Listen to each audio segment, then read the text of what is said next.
Oh, hey, technical difficulties, but I'm here. I'm here. So, have you ever heard the expression cluttered mind, a cluttered space, or a cluttered space, a cluttered mind, or maybe your outside is a reflection of your inside?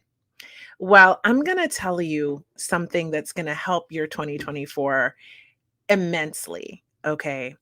This is the new you, new year, new you, New Year's resolution that everyone really, really needs. And most people think about, but don't ever take action on. So I have someone special with me today, and we both went to the same school. So she is a fellow alumna of the Milton Hershey School. Shout out to Milton Hershey. Okay. And shout out to the Milton Hershey School and all of the alumni. Okay. There's so many of them since 1908. So, anyway, she is also spectacular. And this is her second appearance on Hot Topics Live podcast. And we are going to be talking about how you can organize your life. Okay.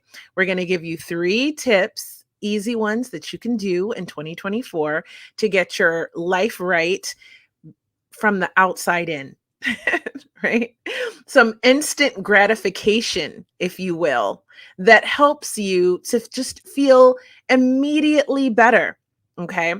And I have an expert for you. So I'm not just talking shit. Okay. I have someone who knows what they're doing. They've been doing it for years. And let me tell you about her. She's awesome. First of all, she's an amazing human being. Just point blank, period. Okay. She's a mother and she's a wife and she's a friend. She is also the host of one of the hosts of a little show you may have heard of on a little network you may have heard of called Hoarders, right? And she does great work helping people there. And she's been running this business called Cure the Clutter for years, helping people in central Pennsylvania get their lives right. And so today she's here. She's going to help you get your life right. So I'm going to bring her on. My girl, Carolina. Hey, Hi. so good to see you. What a beautiful introduction. Thank you so much. Aw. I'm honored to be on. Thank you, Kia, for having me. Well, I have been wanting to catch up with you. It's been a while since we've seen each Mhm. other in Yeah, person. yeah, Probably 5 years almost. yeah. And also you've been doing such amazing things, and I love to see everything that you're doing and how your career just continues to blossom and evolve. But at the heart of what you do is helping people. And Yeah. that's like what I do with this Yes. podcast, or at least I try to do with this Yeah. podcast. No, you do. You do. So tell me first of all, like when last we spoke, you were really getting started with Hoarders and Mhm. helping people there. How has that changed for you since then? Yeah. So I want to say the time that we spoke, I actually wasn't hosting yet. So Mhm. I guess I've been promoted since you and Congratulations. I spoke last. Yes. So yeah, it was a whirlwind. It was really crazy. It was funny when I first started doing the show as a support organizer, I was talking about it with some friends and saying that I had traveled, I think it was like 10 times in like, I don't know, it was like 14 months. And I was like, that's not that much. And my husband looked at me and he's like, are you kidding me? It was a lot because I was home with the kids. I'm like, oh, it's not much, just traveling a little bit. But yeah, so since then I've been hosting the show. I did a little like question trivia thing on a Friday, a couple or last Friday or 2 Fridays ago, that I asked the fans to see how many episodes I've been on, because some people are like, "Oh, have you been on 1, 2?" I've been on 13. 13. I Wow. know that might not be a lot for some of the other organizers on or cleanup experts on, but I've been on 13, which is really exciting. And I've hosted 4. 3 have not released. So I'm glad you're actually bringing it up because my one of the episodes is coming out on the 22nd of January at 8 p.m. on A&E. So I'm really excited about that. It was a gentleman on the West Coast that I helped, him and his family and stuff. So it was really a cool experience. I'm excited for you guys to see it. I'm excited to share about it. I know I can't really share a whole lot about in detail of it yet, but it is the West Coast, and the episode name is John. So if anyone's looking for it, it's John on the 22nd of January. That's incredible. So what was it like for you? So I know that you were one of the organizers in the show, and I Yeah. was excited about that. But Yeah. to find out that you're hosting the Right. show now, how Yeah. did that come to be? Did they just say, "You know what? We love you. We Yeah. think that you should totally," because that's what I would say. Oh, you're so sweet. I think they just saw me several times on the show and asked me to host. I will say the first time I heard it, I was like nauseous. I was like, "You're giving me a microphone? I'm gonna have to speak." Like it was that part was overwhelming. The task itself, actually helping people, I do that on a daily basis. And so that for me wasn't hard. And they just said, just be yourself and we'll catch it all on camera. And so that's what I've been doing the entire time. Oh my gosh. Well, now I am gonna set my recorder on my TV. I mean, I Thank still you. watch TV. I'm old school. That's Maybe awesome. I put it on the app. I don't know. Yeah. But like, I'm gonna do you guys do what you do, but I'm gonna do what I do to make sure I don't miss your episodes because I Oh, want to thank you. support you and I want to see Thank you you. helping people. Now, I used to watch Hoarders. Um, Really? yeah, I used to watch it like religiously. I mean, it's been on forever, right? It's BC been, before I mean, Carolina. right? Like it was Kidding. it's awesome. But it's been on for so long, and I used to Yeah. watch it It has because been. I grew up knowing someone who Mhm. I didn't Oh, know what their disorder was, but I mhm. knew when I would go to their home and there would be like trash everywhere, and Right. it was not as bad as a lot of the people you would see on Sure. there, but I could Sure. see that it was not in my the way I was raised, it was not what I would consider like a normal way Right. of being. Like most homes I went into didn't have like piles of garbage everywhere Sure. and things like that. So I Yeah. thought to myself as a young girl, like, hey, this is unusual, and it makes me feel sad when I come here Right. that they live like Yeah. this. And I was Right. really small. Oh, And so hard. yeah, and, I mean, I love the people and I loved going there, Mm. but I just always felt sad when I would go there and see that they lived in that manner, and Sure. especially after I went to Milton Hershey because then, Right. everything was about my house was clean growing up, but when I went to Milton Hershey, it was Yes. about extreme cleanliness. Yes. It is So different. yeah. Yes. So that's a great big sort of difference. And so when I saw Hoarders came out, I thought I'm going to watch that because I want to understand Yeah. what that is and how it affects people Yeah. Yeah. and how it starts. And I Yeah. think we talked about that the last time you were on Hot Topics Live, which has been a few years too. Right. And I'm putting classic episodes out. So I am going to be repurposing that content for people who want to see Nice. it. Do it. Do it. And I keep promising I'm gonna make playlists too for the YouTube channel. So I am Right. gonna make these playlists so There people you can go. find these episodes easy. But I know that we were talking about it then, and I Yeah. remember something that you said to me back then, and Mhm. I was asking you like about how this happens to people. Right. Are people just hoarders and I Mhm. remember you said to me, it doesn't always start like that. It starts with Mhm. a little mess here and then Mhm. someone passes away or the kids move out and clutter Mhm. starts to accumulate Yeah. and then it accumulates and accumulates and accumulates and then it becomes out of control. Absolutely. Yeah. It's usually it starts somewhere, right? I often trauma, some kind of something that happened, loss, a difficult childhood, and there are indicators sometimes in the particular home that we're working in that you can see, like when life stopped. I remember doing an episode in Tampa. The gentleman's name was Carl, and I remember working in his like main living room, and we were looking at newspapers, and we had like stopped at a certain year. And I want to say it was like 1985 or something like that. And I said, what happened in 1985? And that's when he shared, and I think it was 1985, but it was a particular year. And he had shared that that was when he experienced loss. So you could see it was almost like the world stopped at that moment in time. It almost froze for him. And I think it was obviously really hard. He lost both of his parents. You know, he didn't really have any living family. It was tough for him. Even in the show, the people that were there supporting him weren't his family members. They were neighbors, they were lawyers, people that care about him and were his friends. But yeah, usually it's something hard, something that people go through, and sometimes it even piles on. So, you know, it could be one loss of a parent, and then a loss of a child, and then a loss of a spouse. So sometimes it gets exponentially worse and harder for the person. So they had a trouble with the first loss, and now they're experiencing additional losses. And sometimes it's not even the loss of someone passing away, but sometimes the loss of someone leaving the home. So an empty nest. That's tough on people too.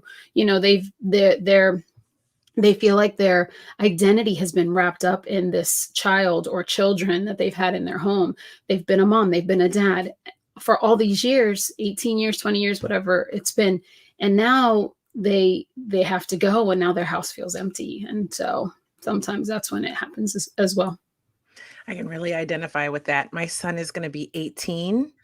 When did that happen? I don't understand it either. Wasn't he 10 last time I saw?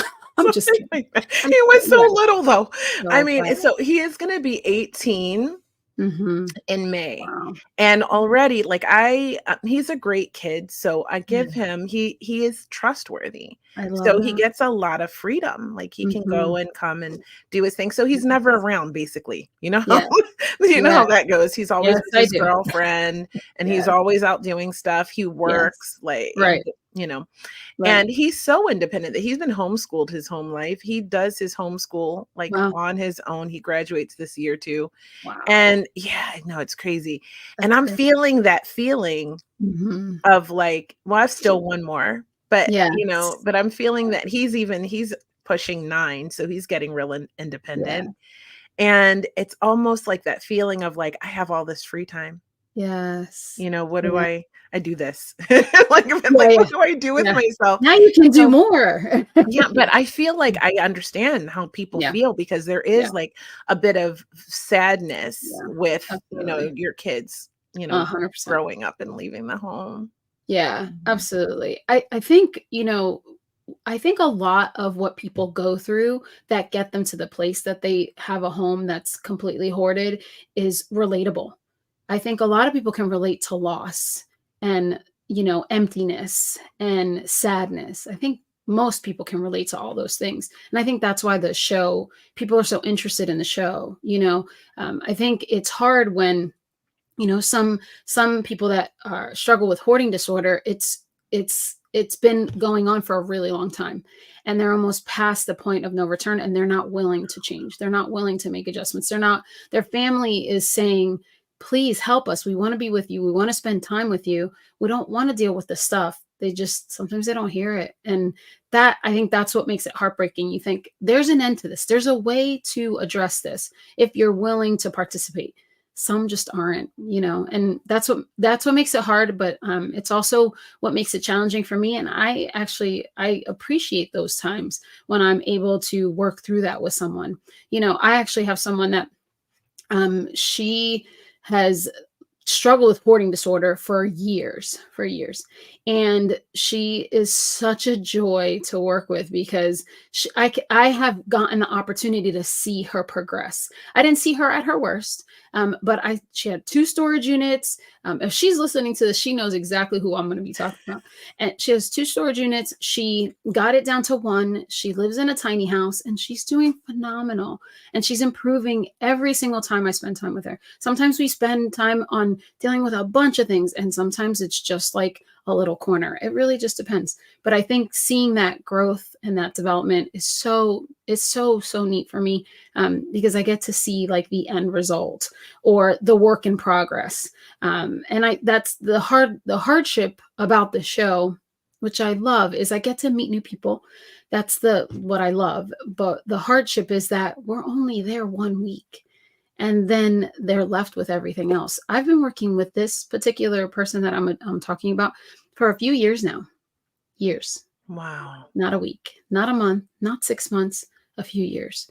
And so it takes time. It's time that we don't have when we do it on a show. So I'm always excited when they're willing to do follow up with an organizer, with a therapist. And I think the therapy is key. I think if they walk away from the show not doing anything else with their items, but go see a therapist, that we have won.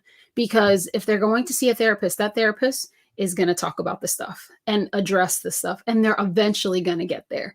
But if they can see a therapist, I think that changes the game completely. If they're open to talking and addressing why they're there, why they're dealing with what they're dealing with. Isn't that the truth for a lot of things though? Because we're Mhm. all walking around with all these collective traumas from the pandemic and Absolutely. wars and genocides and everything that's happening Yeah. in the world. And Yes. we're all just carrying this big sadness with us all the Mhm. time with the state of Yes. affairs. And I think then we have all of our personal things. And I think talk about what you said before, like a lot of people get stuck. They get stuck in Mhm. a comfort zone. And this could be, I Do. mean, anything, not just hoarding, but like Right. you get stuck in this comfort zone and you don't Right. want to change. You Right. you just don't want to change. And there Right. there is often I don't know anyone who hasn't experienced some trauma in their Right. life, like little T traumas or big T traumas as they call Right. them. And so that ability to just go to therapy, Yeah. I'm a big advocate for therapy. I've been going for Absolutely. years. Like Absolutely. is just No, for sure. going there and just being Mhm. able to get the support. Sometimes you just need support, Mhm. sometimes you need strategies, Yeah. sometimes, different things but just like working through the root of what the cause is. And I can Yes. imagine, especially for hoarders, Mhm. what a big difference that can make in their Yeah. life is just getting to the root of what Yes. caused it or Right. recognizing when the world stopped. Like that's so Yes. powerful that you Yes. can even see that by, Mhm. going into the home. Yeah. And it's a lot. I mean, that's not something that I imagine you work through very quickly. It's No. years of therapy Yeah. and work and like it's like alcoholism or any addiction Sure. or eating disorder. That's something that Yeah. I know about and you don't just get over that. That's something you Mhm. work through every Right. day of making those choices to Absolutely. do what's healthier and better for you mentally and emotionally. And I imagine being a hoarder is no different. Absolutely. Yeah. It's not. You're Yeah. right. I agree. So now that you're hosting the show, Mhm. um, how does that allow you to interact with I guess, the people who need the help in a different way? Because before you're sort of just helping them get Yeah. organized, but now you're directly communicating with them more, I would imagine, right? Yeah, so I think, when I started as a support, that's exactly what we were. We were support. There was a few of us supporting the lead cleanup expert and whatever it is they felt like was the next thing to tackle. Now my responsibility is to actually tackle the entire thing. So I need to look at the entire project, and then it's like project management almost. I got to manage the entire scope of the house, indoors and outdoors. I'll give a little spoiler. There's a lot of outdoor clutter we're dealing with on the 22nd of January. A lot of outdoor. So I have to look at the entire scope of what's going on. Do they have running water? And so that's what I'm looking at too. So, people that are on the hoarding scale, do they have one room that they can use, two rooms that they can use, no rooms that they can use? Are they living outside of the house, inside of the house? Do they have running water? Can they shower? Can they clean their dishes? Can they eat in their home? Like, does their stove work? Does a microwave work? What's going on there? Are they resting in their home? So those are the things that I'm looking at and trying to solve. So I want them to be able to have the basics. When we're in these situations and we come into these homes, a lot of times they don't have a lot of those things that I just mentioned. So they don't have maybe clean running water, or they have clean running water, but their toilet doesn't work. That's imagine a toilet not working. I don't think most of us could make it like 2-3 hours without that not working. So it's sometimes really dire and really difficult. And so now, instead of supporting, I'm actually looking at the entire scope of the project and breaking it down into parts and trying to do my best to help people, help those people struggling with hoarding disorder get their basics first. And then we can do bonuses if that's even possible. And it depends on how willing they are. If they're not a willing participant, then it's hard to give them, extras like a nice patio, or, and when I say extras, I don't mean extras like a new car or anything. We're just saying like the basics. And then outside of the basics, like a nice, room to sit in and read in, a TV that's functioning and accessible to them, just some more of the little bit simple things. And I think that part of it, it's my job is much greater, but I actually really enjoy it. It doesn't overwhelm me. I get that all the time. Are you overwhelmed when you see some of these homes? I really am not. I'm not overwhelmed. I'm actually compartmentalizing as I walk into the home and I'm looking at it. If you see me going through, it's usually like the first time I appear, I introduce myself on the episode, and then I'm walking through the home with the homeowner, or I'm walking through the home with a loved one of the homeowner. We're working through the different spaces. And in my mind, I'm like calculating already. I'm thinking about, okay, what are they telling me that they're struggling with in this space, that this, loved one is seeing that they used to see here? That's what I want to get it back to. You know what I mean? Yeah. And giving them the opportunity to be able to, like I said, do the daily things in their home, giving them a clean kitchen, giving them a clean bathroom, giving them, a space to rest their head, to be able to sleep. So it's very different.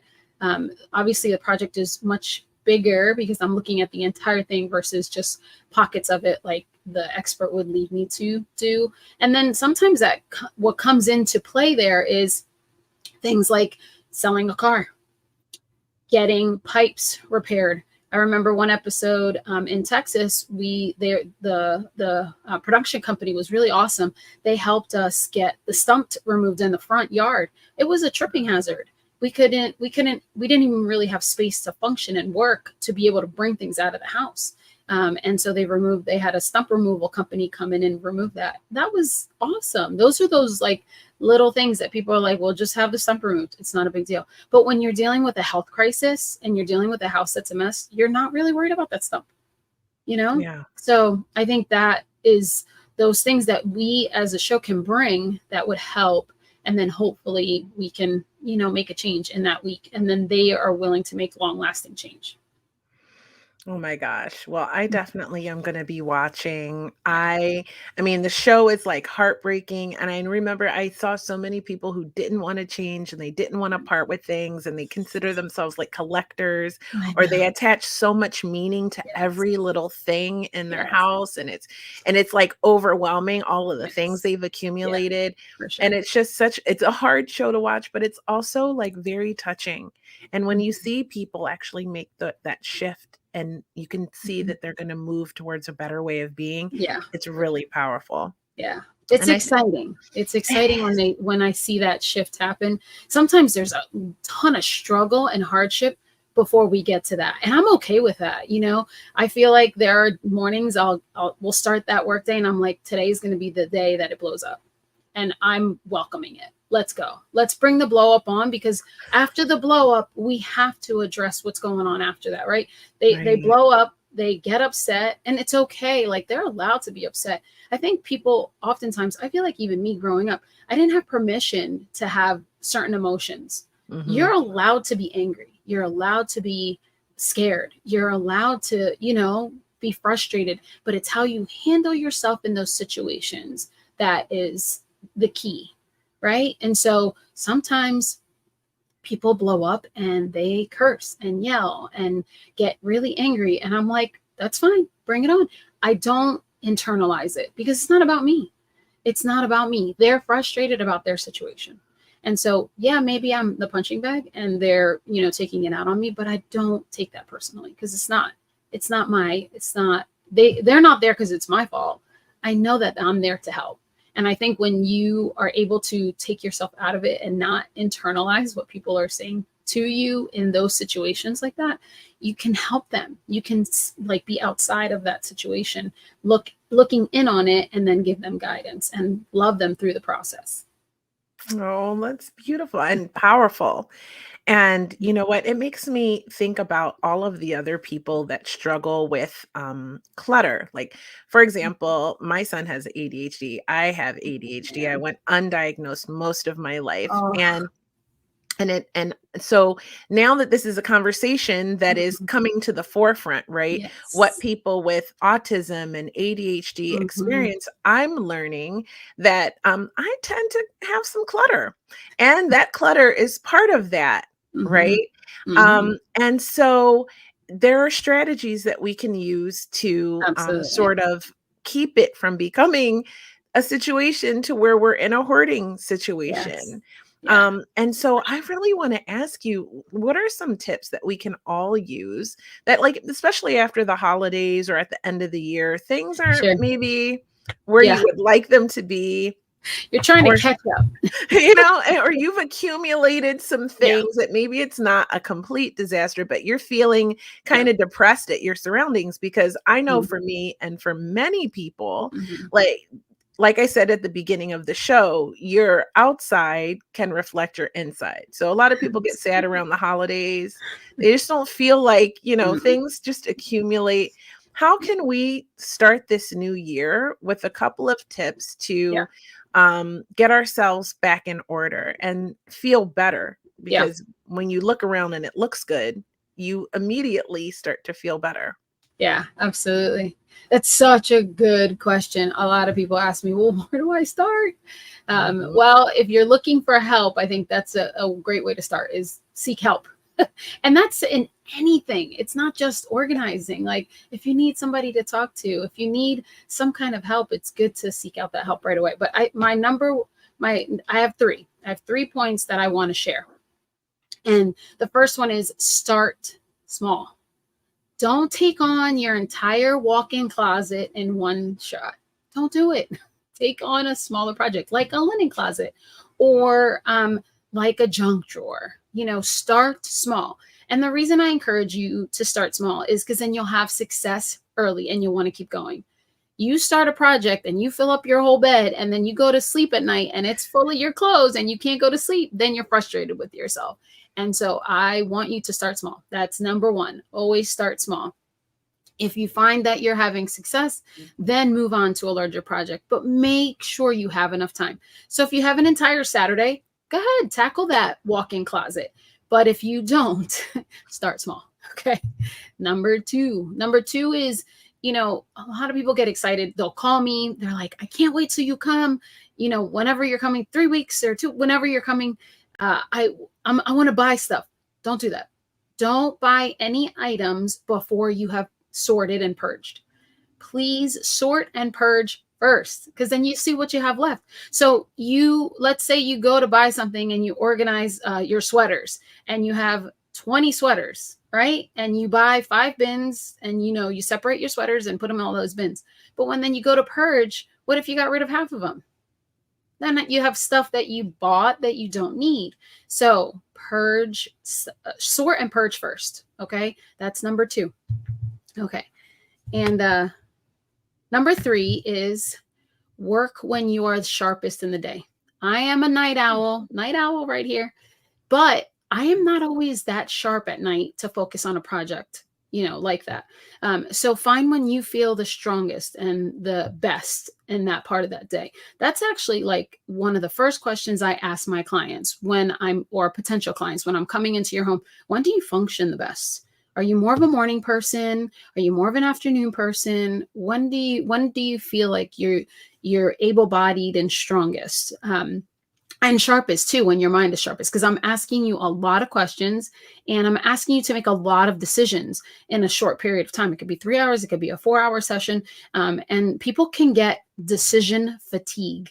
I know that sounds crazy, but people they really can. And you mentioned something that your son, I love that you said, yes, me. You and your son struggle with ADHD. And that Mhm. is something that's really big with that community. People that struggle with ADHD having decision fatigue. But it's not just people that struggle with that have ADHD, that struggle with decision fatigue. It's a lot of people. And you can still be 20 something and struggle with this decision fatigue. Just because you're not young doesn't mean you won't struggle with it. It's a lot of decisions to make in a short period of time. And so that would be my third point. So to review real quick, first is start small. Number 2 is don't buy anything before you sort and purge. And number 3 is work at the best time of day for you. When you do those projects, or even if you work with a professional, make sure you're working at the time of day that you're the sharpest. So those would be my 3. I am going to use those Good. because there are 2 rooms in my house that are always the worst. My garage, and I can tell you, the world stopped when my divorce happened. That garage. No, I I'm sorry. spent I like a year ago, maybe a year and a half ago, I went into that garage and I got it half cleared out. Wow. Yeah, it was Good awesome. job. Hired junk people to come, and they like recycle and they do all the stuff for you. You Yeah. just tell them to take it and then Yes. they handle it from there. Yeah. Made my life so easy. I was just like pointing, take that, take that. But I Yeah. organized it first to like, these Right. things can go, these things I need to look through, Right. and that kind of thing. Right. And I was like, yep, okay, I've got it halfway done. I just got to do the other half. Right. 6 months later, it was full again. Okay, Ooh. it's not only me, it's other people. But I am always like, I'm gonna do that garage. I'm gonna do Mhm. that garage. So this Mhm. spring, the garage is going down. Okay. So I'm gonna Yay. use Good job. I'm gonna use those tools. But I mean, it Mhm. happens. And I know a lot of people go through a divorce, and Yeah, these, like we said, there are these emotional and psychological factors that happen absolutely. with the emotional loss. And there is a connection to these Yeah. things. But by the way, the other room is my laundry room. Okay. My least favorite chore at Milton Hershey School Oh, no. carries over into my You don't have any adult life. housemates anymore to do the laundry for you. Is that They what don't you're get a saying? turn, right? Okay, I just do everyone's laundry. Well, Yeah. now my older son does his own laundry. Yes, Oh, he good. does his own chores, okay? Good. I'm not that mom that does my kids' laundry. Sorry about it. Good. But Good. but the little one, yes, but the big one, no. Okay, they get to Mhm. a certain age and they need it's life skills, Yeah, right? absolutely. So, but I'm going to use these tools that you gave Mhm. me Yeah. because, and I think everyone should, especially a lot of my audience are like older, they're divorced, Mhm. have had life changes. Sure. And these things can creep up on you. And Yeah. there is a kind of an emotional connection or psychological connection between this accumulation of clutter in certain areas of the Yeah. home, or maybe you have, like you said, a junk drawer. I have a few of them. Okay. There, it's organized chaos. Yeah. I know Yeah. it's in there. I know where Yeah. it is. It's Yeah. in my junk drawer. Yeah. Um, so, but I think a lot of people really have this connection with emotions Yeah. and this accumulation, even if it's just like a messy closet, Mhm. or you've bought so much clothes, you have clothes that don't fit anymore in your Right. drawers and stuff Right. like that. And so I just wondered, what is your take on this emotional connection with clutter? And Yeah. not like just for hoarders, but like for the average person. Yeah. Yeah. I think you really need to figure out why you're keeping it. What's keeping you attached to this item, and giving yourself permission to keep it. I know a professional organizer saying keep something and not get rid of everything. I don't think people should back up a dumpster and dump everything. I don't think that should happen. I don't think that's the answer. Because as you said, you had junk people come and then you refilled it. So Mhm. you have to deal with what's going on there. You got to ask yourself some of those questions as to, why am I holding on to this? Is it because I need to make money off of it? That's a possibility, right? Is it because it's really sentimental because my child's handprints on it? Okay, that's fair. My it's the last letter my grandfather gave to me. That's an important thing to keep. Keep the letter. But if your grandfather gave you a bunch of stuff that doesn't mean as much as the letter, then let go of that. Sometimes it's good to round everything up that you're, struggling with if it's sentimental things. from a particular person. So let's say, your mother or father, you round all these things up that they gave to you and look at it. Like, what do you genuinely think is important to keep? And when you decide that, then keep that thing, but not the rest. I think it's important to keep things that are sentimental. I think let's honor it even too. Let's put it in a frame. Let's put it where people can see it, or where you can see it and you can enjoy it on your desk, on your wall. Enjoy those things. But just to keep it, I would encourage you to ask yourself questions. I think that's probably one of the most important things. When I ask people questions, they're like, "Oh, I never thought of it like that. Like, I never thought to talk to myself about it like that." You just kept it to keep it. You haven't discussed why. Like, I made a blanket for my 19-year-old. He's a sophomore in college now. Oh my And I kept all his t-shirts. I know, he's so big, and he's like way taller than me. He's almost 6 foot. My middle child too. He's 16. He's just huge. He's tall, but he's also very square. He's built like his father. But anyway, I made this blanket for him, but I kept all his t-shirts. And I shouldn't say I made it. I had my beloved middle school house mom from Milton Hershey, Julie Mladenoff. She made it and I helped her. That's really what happened, actually. But it turned out stunningly. But all those t-shirts I kept, I had a purpose. And so because I had a purpose, that's why I kept them. And then when I finished the blanket, I let go of all the t-shirts that didn't make the blanket, because it was okay to, because my project was finished. So I think it's okay to have projects and ideas on things that you want to keep for a particular reason. There's nothing wrong with that. And the other thing you mentioned too about the junk drawers, most organizers, I shouldn't say that. Some organizers would say, no, you shouldn't have a junk drawer. I welcome a junk drawer. Now, do I welcome a junk drawer with everything just thrown in? No, I do not. I would say I want you to have a junk drawer that's manageable, right? So what's in your junk drawer? Let's go through that and see why it's here. Is it tools that you need quick access to that's in your kitchen? Most junk drawers live in a kitchen, just in general. Not always, but most, right? Is that tool need to be used in the house, in the garage, is a little at a little bit of a distance? Is it, pens and pencils that you want quick access to? Is it like, the Chinese food packets and ketchup packets, for, soy sauce and that kind of thing? That's okay. Those things are okay. But I want you to be able to manage it. I don't want it to take over your life and take 3 minutes to look for something that should take 5 seconds. So if you can see it, and organize it, then I think it's fine. It's manageable. The other thing I would say to that too is systems are key.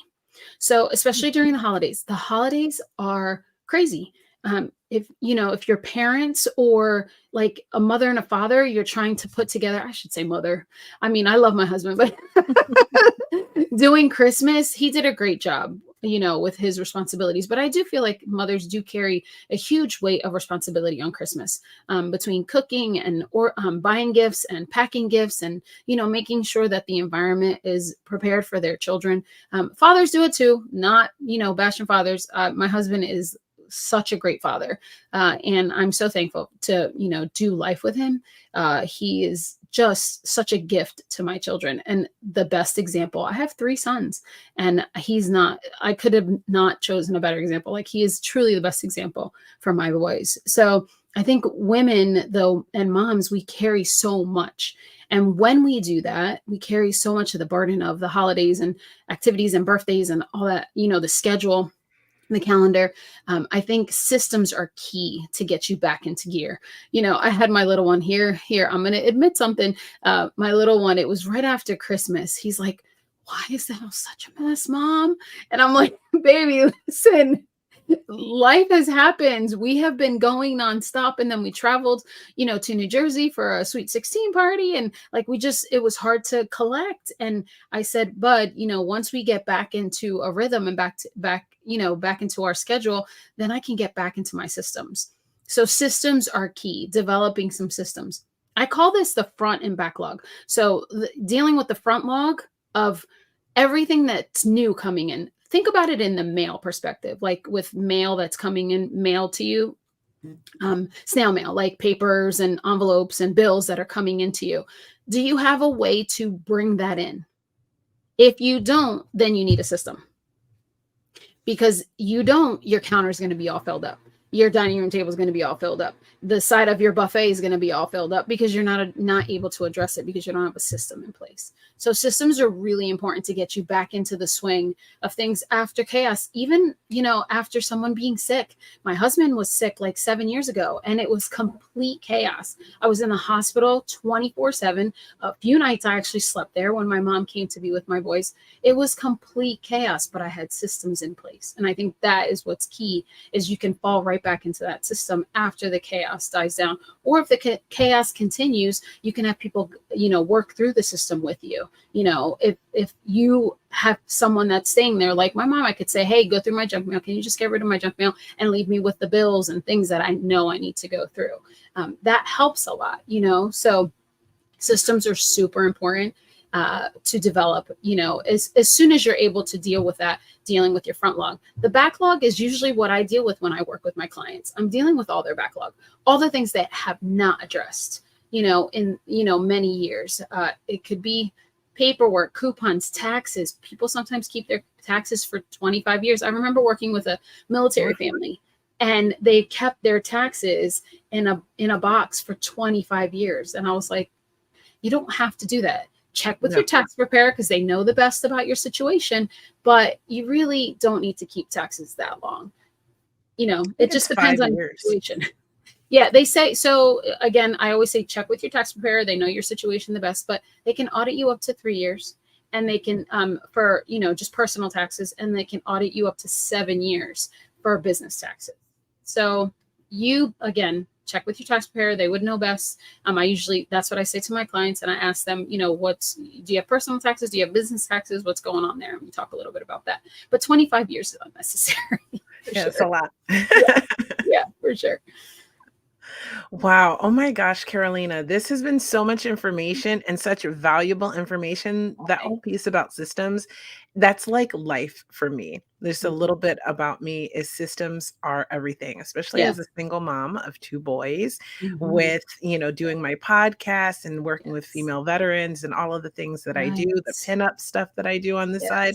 Like, you need systems in place in order to get all of this stuff done. So definitely, I mean, and as far as keeping organized, I think I could use a few more systems, but but we're getting there. And that is why I'm so happy to have you as a guest on the show. Absolutely. And I actually really want to thank you for coming on and sharing about your new season coming up. And we'll all have to tune in for that, and definitely. And I just want to thank you so much for being a guest today. And I know that you have to go, so I'm going to wrap it up. Thank you I so wanted much. to thank you. January 22nd, 8 p.m. A&E. I will be on. I will also be on again February 12th. 8 p.m. on A&E for the first hour. It's the new show, Where Are They Now? So, Hoarders, my God! Yes, still associated with Hoarders. Hoarders is January 22nd, 8 p.m. A&E, and then February 12th at 8 a.m. also on A&E, but it's the new show, Where Are They Now? And it's a follow-up of someone that I've worked with in the past. Oh my God, that's so exciting. Well, you can believe I'll be watching all of those things and cheering for you and supporting you. And I just want to thank you for all your tips and for being a guest today. Thank you so much for having me on. It was such a joy, Kia. Always awesome to see you. It's great to see you. I will see you at homecoming.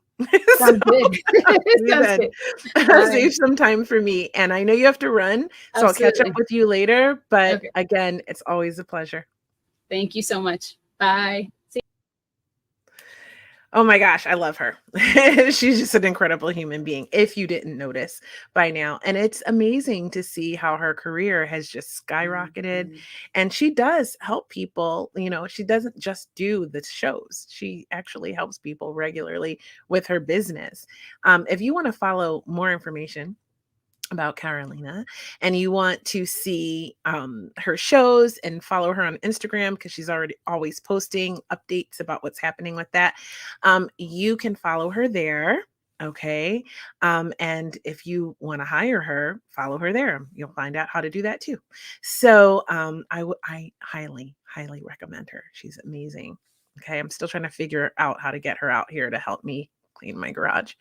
But that being said, I got to wrap it up early today because I have to go pick up my son from school. But you know how we wrap up the show now. If you've made it this far, you are part of the family here. So go ahead and set your notifications and subscribe and hit the like button because it helps me and it's free. And it helps YouTube know that people want to see this show and they like it. If you're listening to the podcast, keep listening. Okay. And stay tuned for more episodes. I appreciate you and I love you. And now for the very special little segment that I do for everybody, you know what this is. Okay. So we're going to go deep here. And this is a message for you from whoever you believe in. You believe in God, Allah, a source, spirit, whatever you believe in. I want you to take a deep breath right now. I want you to close your eyes, okay, and focus and think about a question that you have. And I am going to go into my soul truth awareness card deck and I am going to pull a random card from you. And you can think of that as your message from your higher power, right? Just for you. And you can take this information and do with it what you will, but it's meant to help you on your journey. So here are the cards. I'm going to shuffle them up for you. And I'm going to pull one for you. I'm going to take a flyer. So that means it's going to fly out of the deck and it's more like organic that way, sort of like meant to be in a way, right? And this is a message for you. And while I'm doing that, I want to remind you to follow along my pinup journey on my Instagram at Creativity. I'll put it up as soon as I'm done here. You can see my pictures. I think I put a link to the latest magazine that I'm in the description box. You can find out how to do a live podcast like this in the description box below. And if you want to connect with me, you can find that in the description box below as well. So, oh, and there we go. Oh, crap. It fell on the floor. Hold on. Okay, ready? Oh, look at this. It says, do I believe I'm worthy? So, the message for you from your higher power today is you are worthy. You are deserving. You are loved. Start seeing the divine beauty within you and go out and claim the life you have dreamt up. Your crown has been bought and paid for. Put it on your head and wear it. That's a quote by Maya Angelou. Today's soul action. For a big goal or dream you have, ask yourself, do I feel worthy of this?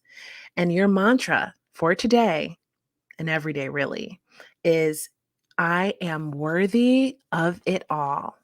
I am worthy of it all. Okay. So remember that you are worthy. And I think that is a big issue that's going on in the world today where so many people just don't feel worthy. You've been through some trauma, you've been through some pain, and it's chipped away at your self-esteem in some way, right? And you just don't feel worthy of the amazing things that this life has to offer. But you are, just because you were born.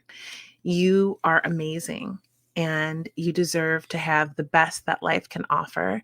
Sometimes you have to go get it for yourself. Sometimes you need systems. And sometimes the best way to get started is to look around you and get organized. And once you're organized, you'll feel better because that's that instant gratification of seeing a clean space. The energy flows better, you feel better, you can think clearly, and then you can decide the next steps for you and what other systems you need to put in place. Again, follow along my journey right here. This is everywhere you can find me. It's also in the description box below. I love you guys. I'll see you in 2 weeks. Bye for now.